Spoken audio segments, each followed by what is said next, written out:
Hi everybody, welcome back to SniderBeeBooks. This is Free Book Fridays. If you're not familiar with Free Book Fridays, here's how they work.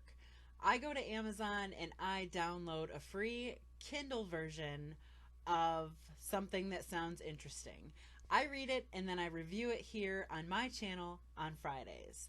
But the best part is that I'm going to give a free paperback copy of every book that I review to one lucky winner. And today I'm reviewing the book After the Ending by Lindsay Fairley and Lindsay Pogue. The book was originally published in 2013 and it hovers around 4 stars on both Amazon and Goodreads.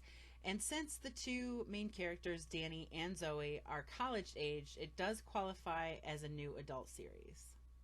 After the Ending is book 1 in a 4-part series, and it opens with everybody in the world getting sick, and it turns into a post-apocalyptic story. Not much is known about the virus that wipes out like 80% of the world's population, but there are 2 friends, Danny and Zoe, who live on opposite ends of the country, and the book follows their journey trying to get to each other. Now, before we go any further, I do have to warn you that After the Ending ends with a cliffhanger. This book cannot be read as a standalone. You have to read book 2 and probably book 3 and more than likely book 4 to get any resolution. You do get dual first-person perspective in this story. Half of it is written from the perspective of Danny and the other half is written from the perspective of Zoe, and pretty much for the most part their chapters alternate. So you're kind of left with a cliffhanger with Danny in one chapter and then you jump into a chapter with Zoe. It's a pretty interesting ploy if you ask me, because it kind of always keeps you reading. And before I get into my personal feelings about the story, I will add that there are a few tropes at work.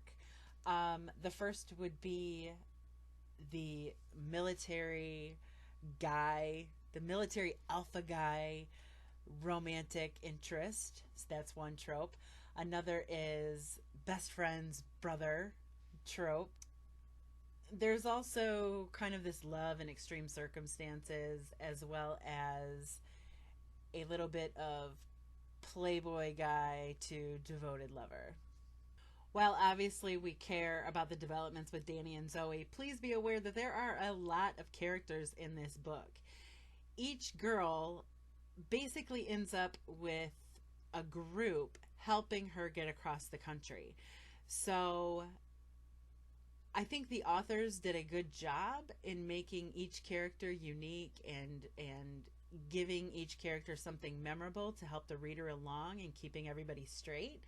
But there are a lot of people to remember.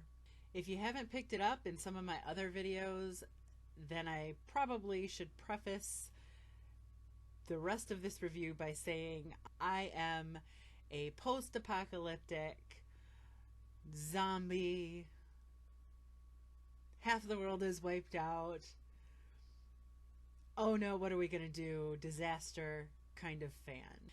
That said, there are no actual zombies in this book. It is purely about a virus that kills most of the world's population, and of the survivors there are 2 groups. The first group is driven mentally insane by the sickness, and the second group is fine physically. However, they've each developed a weird sort of mental ability, mental or emotional, like telepathy or extreme empathy, talking to animals. All of those things develop, and we're not going to know much about it by the end of the first book.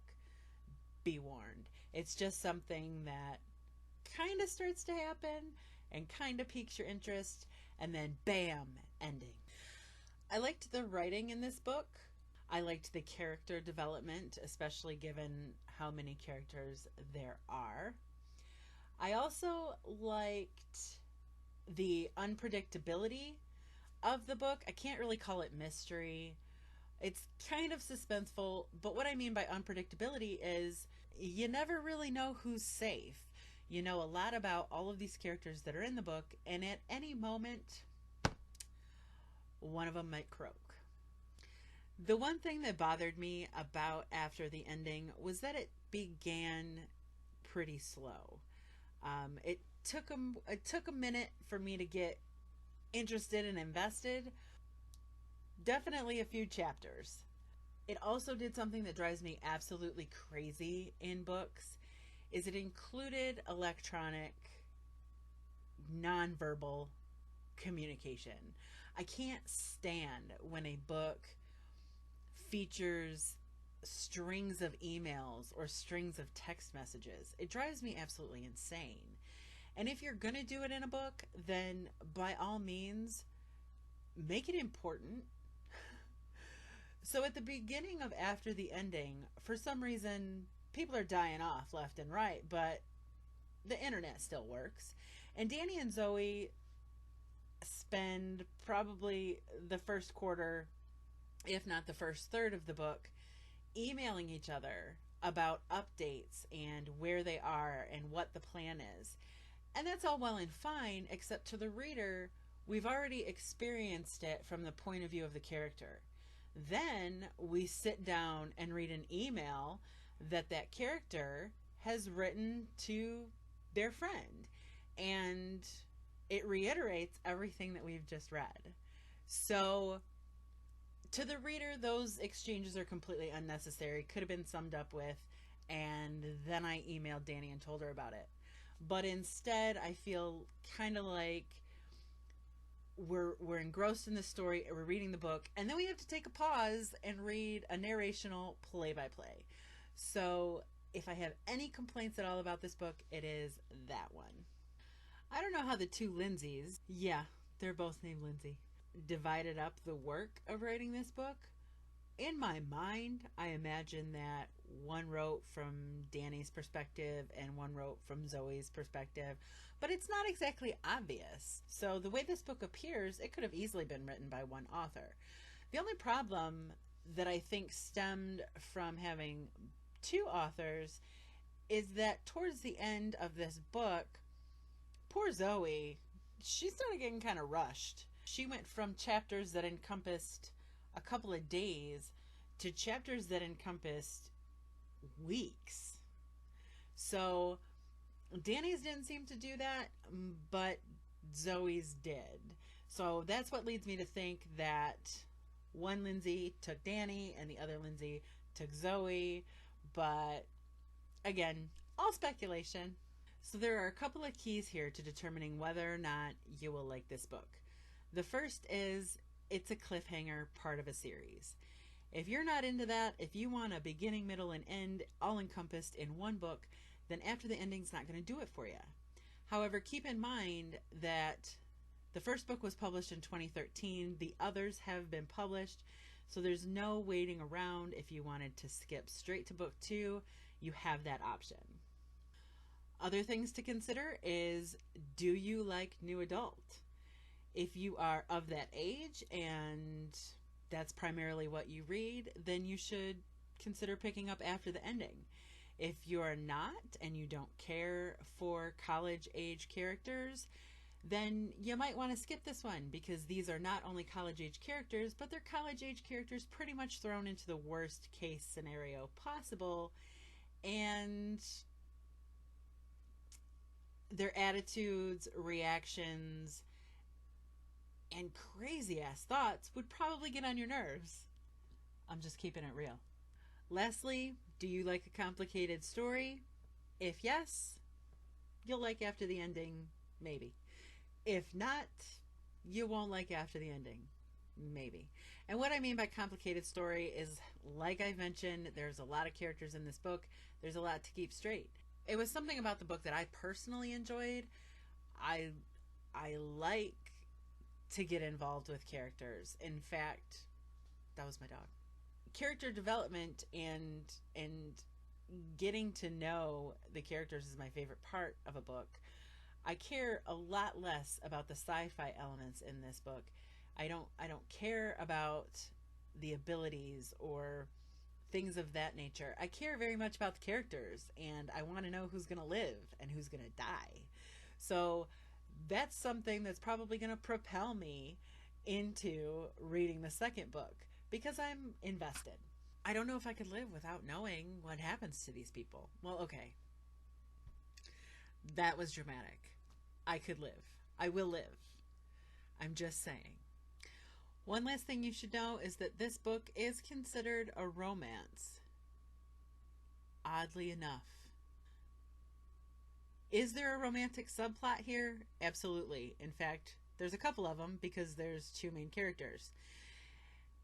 Is it the most important thing in the world? No, it's not. The most important thing in the world is survival. And so I don't necessarily agree with this being all about the romance. That said, maybe later on in the series it becomes all about the romance. I'm not going to lie. I mean, how do you distract yourself from a pending apocalypse?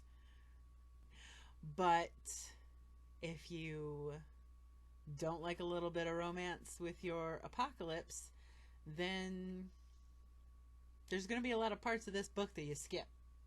My final thoughts are that I want to read the rest of the series. My realistic thoughts are that it's probably not going to happen right away. I got a lot of stuff to do. And yeah, you know, I do want to know what happens, and I will get to it eventually. But I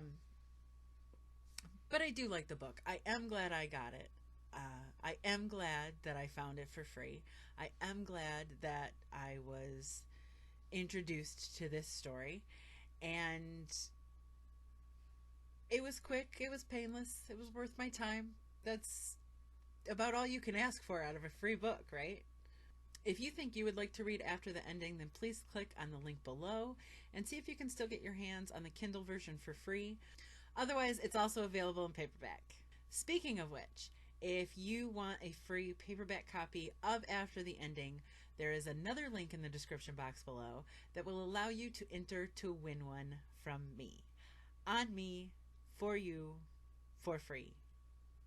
For Free Book Fridays. Don't forget to read the contest rules before you enter. If you've already read After the Ending, then I would like to know your thoughts and your opinions on the book. Please leave those in the comment section below. And keep in mind that the comment section of my videos may contain book spoilers. So if you want this book to remain a mystery, read those comments at your own risk. If you liked this video, please give it a thumbs up and don't forget to subscribe. Depending on the books that I finish, I post book reviews on Movie Mondays, Rated R Thursdays, Free Book Fridays, and more, including monthly hauls, wrap-ups, and TBRs. Thanks for watching and reading, you guys. I will see you very soon.